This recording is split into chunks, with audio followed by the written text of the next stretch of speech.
இன்னைக்கு சப்ளிமெண்ட்ரியில் நம்மளோட பழைய நாட்டு மாடுகளை பார்ப்போம்.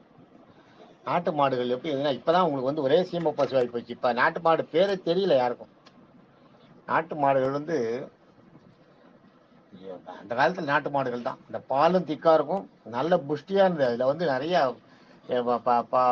இது ஜாஸ்தியாக இருக்கும், விட்டமின்ஸ் ஜாஸ்தி. இப்போ வர மாட்டில எல்லாம் சும்மா செயற்கையாக போட்டு நிறையா பால் கறக்கணுன்றதுக்காக அதுக்காகவே ஒரு ரெடி பண்ண தீனியை போட்டு இதெல்லாம் ரெடிமேட் மில்க்கு. ரெண்டாவது பாஸ்டரைசேட் பண்ணும்போது அதெல்லாம் அதனோட இதெல்லாம் கெட்டு போகும். நிறையா வெண்ணெயை வேற எடுத்துடுறாங்க. அப்போ அதெல்லாம் எடுக்கல. ஆனால் அந்த வெண்ணெய் ஒன்றும் பண்ணாது. அந்த அந்த நாட்டு மாட்டோட வெண்ணெய் இருக்க அதெல்லாம் ஒன்றுமே பண்ணாது. அதான் நாட்டு மாடுகள், காளை மாடுகள்லாம் ரொம்ப நம்மளுக்கு யூஸ்ஃபுல்லாக இருந்திருக்கு ஒரு காலத்தில். காளை மாடுகளும் மனிதனும் தான் நாகரிகம். மாடுகளை வச்சு தான் மனிதனோட நாகரிகமே வளர்ந்தது. சுமேரிய நாகரிகத்திலேருந்து நீங்கள் பார்த்தீங்கன்னா ஆரம்பத்திலேருந்து மாடுகளோட வளமை, மாடு பயிரிடுதலும் மாடு, இது ரெண்டும் வச்சு தான் மனிதனோட நாகரிகமே வளர்ந்தது. அதான் நாட்டு மாடுகள்ன்றது சாதாரண விஷயம் இருக்கு. அது வந்து தமிழ்நாடு வந்து பேர் போனது நாட்டு மாடுகள். அதனால தான் இன்னைக்கு நம்மளோட தமிழ் இதை அழிக்க முடியலன்னா நாட்டு மாடுகளில் எத்தனை மாடுகளை வச்சுருந்துருக்கான்னு படிக்கிறேன் பாருங்க. எவ்வளோ மாடுகள் பாருங்க. நாட்டு மாடுகளோட பேர் இதெல்லாம். இது என்னன்னா கதிர்வேல் பிள்ளைன்னு ஒருத்தர். அவர் வந்து பெரிய ஞானி, அஷ்டாவதானி. அவர் வந்து இந்த மாதிரி இதை அவரோட பதிவு ஒன்று இதில் பார்த்தேன் 2008 தமிழ்மணின்னு நம்ம தினமணியில் தமிழ்மணின்னு வரும் உள்ள ஞாயிற்றுக்கிழமை. அதில் அவரோட பதிவில் பார்த்தேன். அவர் கொடுத்துருந்தாரு இதெல்லாம்.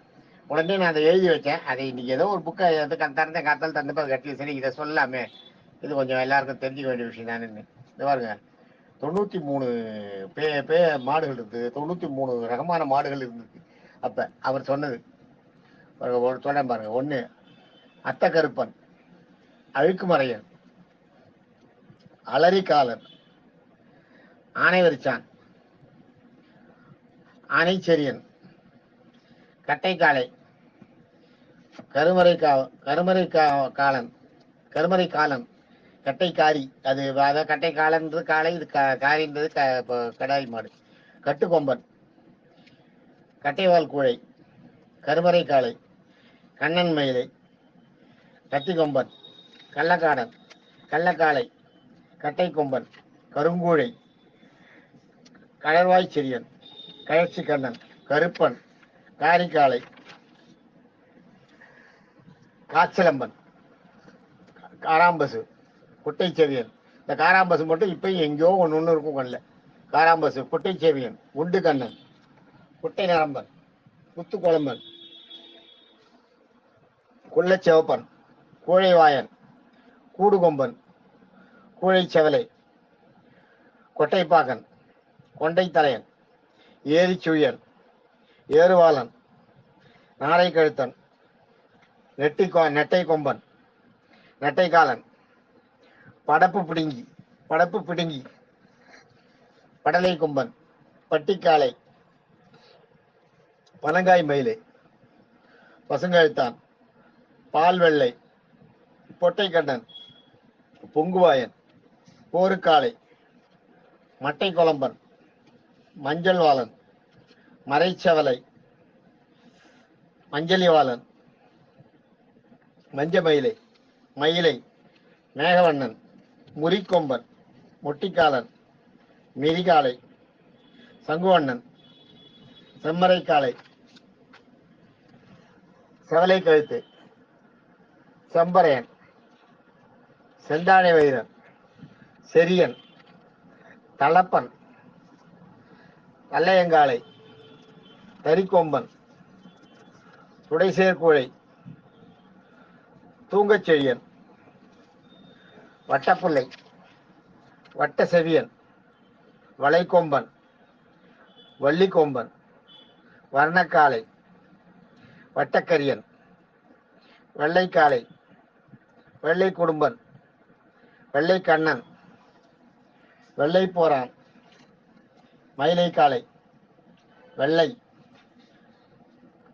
கழுத்துக்காப்பிள்ளை, கருக்காமயிலை, பனங்காரி, சந்தனப்பிள்ளை, சச்சி, சிந்து மாடு.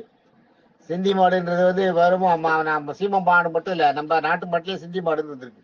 சிந்தி மாடு, கொம்புக்காரி, செவல மாடு, நாட்டு மாடு, எருமை மாடு. எருமை இதுல நான் சொன்னது எல்லாமே இந்த பசுமாடுல தான் வரும். எருமாட்டுல எதுவுமே கிடையாது.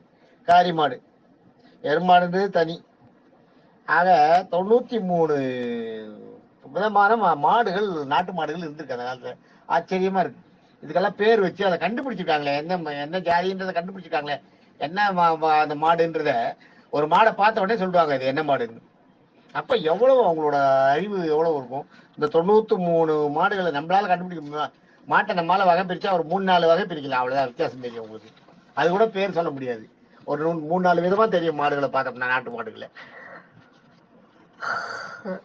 சீம மாடுகளை பார்த்தாலும் ஒரு 3-4 விதமா தெரியும், அவ்வளவுதான். உங்களால விதமா தனித்தனியா இனங்காணவே முடியாது. ஆனா நம்ம இதுல தமிழ் இதுல அந்த காலத்துல எவ்வளவு அழகா கண்டுபிடிச்சு ஒவ்வொரு மாட்டுக்கும் அதனுடைய அதை வச்சு அதுக்கு ஒரு பேர் வச்சு அந்தந்த மாட்டுக்கு அந்த மாட்டோட வழிகள் வம்சங்களை எல்லாம் சொல்லி இதெல்லாம் எவ்வளவு பெரிய விஷயம். ரொம்ப நம்ம ஆச்சரியப்பட வேண்டிய விஷயம் இதெல்லாம். இது மாதிரி இன்னும் நிறைய இருக்கு, இன்னும் நிறைய இருக்கு. எல்லாம் ஒன்னொன்னா நான் சொல்றேன். இன்னைக்கு ரொம்ப வேண்டாம், அது போறோம். நான் நாளைக்கு வேற ஒரு விஷயத்துல பார்ப்போம். ஓகே.